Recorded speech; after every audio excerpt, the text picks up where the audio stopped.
السلام علیکم ساتھیوں، آج ہم حضرت عمر رضی اللہ عنہ کے اسلام دین قبول کرنے کے بارے میں بات کرتا ہوں۔ پوچھا، اے عمر، اس سخت دوپہر میں اتنی جلدی کہاں جا رہے ہو؟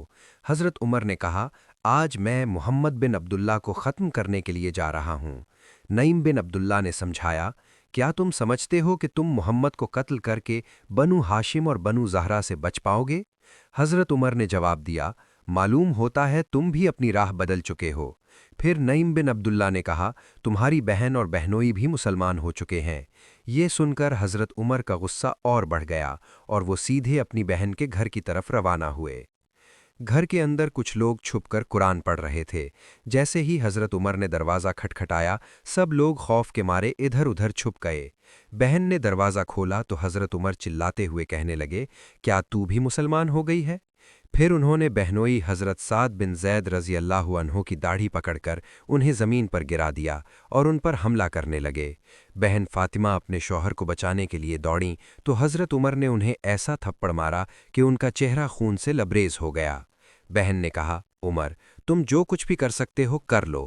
اگر تمہارا دین صحیح ہے تو میں گواہی دیتی ہوں کہ اللہ کے سوا کوئی عبادت کے لائق نہیں اور محمد صلی اللہ علیہ وآلہ وسلم اللہ کے رسول ہیں۔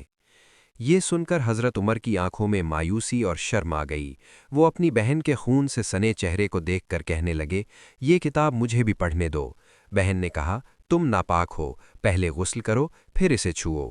حضرت عمر غسل کرنے گئے اور پھر قرآن لیا اور بسم اللہ الرحمن الرحیم پڑھا۔ انہوں نے کچھ آیات تلاوت کی اور کہا، یہ تو بہت پاکیزہ نام ہے۔ پھر وہ سورہ طٰہٰ کی آیات پڑھنے لگے۔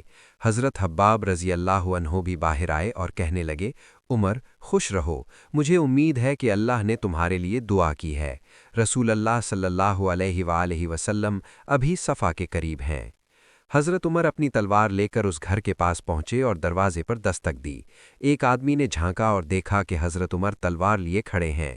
اس نے فوراً رسول اللہ صلی اللہ علیہ وآلہ وسلم کو خبر دی۔ حضرت حمزہ رضی اللہ عنہ نے کہا، اگر وہ اچھے ارادے سے آئے ہیں تو ہم انہیں خیر دیں گے، اور اگر برے ارادے سے آئے ہیں تو ہم انہیں ان کی تلوار سے سبق سکھا دیں گے۔ حضرت عمر نے دروازہ کھٹکھٹایا اور رسول اللہ صلی اللہ علیہ وآلہ وسلم سے ملاقات کی۔ جب حضرت عمر نے اسلام قبول کیا تو رسول اللہ صلی اللہ علیہ وآلہ وسلم نے خوشی کے ساتھ نعرہ تکبیر بلند کیا اور تمام صحابہ نے اللہ اکبر کا نعرہ لگایا۔ پھر حضرت عمر رضی اللہ عنہ نے کہا، اگر اسلام صحیح ہے تو ہم کعبہ میں جا کر اللہ کی عبادت کریں گے۔ وہ کعبہ پہنچے اور وہاں نماز ادا کی۔ مسلمانوں کا اعلان سن کر مکہ کے کفر کرنے والے ان پر حملہ کرنے لگے، لیکن حضرت عمر نے ان کا ڈٹ کر مقابلہ کیا۔ پھر حضرت عمر نے کہا، اگر ہم 300 لوگ ہوتے تو مکہ میں یا تم رہتے یا ہم۔ اس واقعے کے بعد حضرت عمر کا مقابلہ ابو جہل سے ہوا۔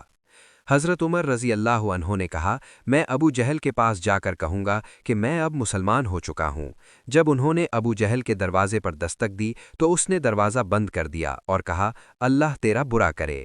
حضرت عمر اور حضرت حمزہ رضی اللہ عنہ کے مسلمان ہونے کے بعد قریش کے ظلم کم ہونے لگے، لیکن ابو طالب کو ابھی تک اپنے بھتیجے محمد صلی اللہ علیہ وآلہ وسلم کی حفاظت کی فکر تھی۔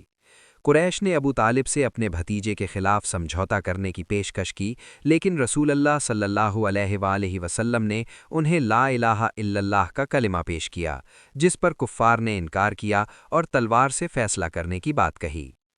کچھ وقت بعد ابو طالب کی حالت خراب ہو گئی اور قریش نے ایک بار پھر اپنی سازشیں شروع کر دیں۔ ابو طالب کے انتقال کے بعد مسلمانوں کے لیے حالات مزید سخت ہو گئے۔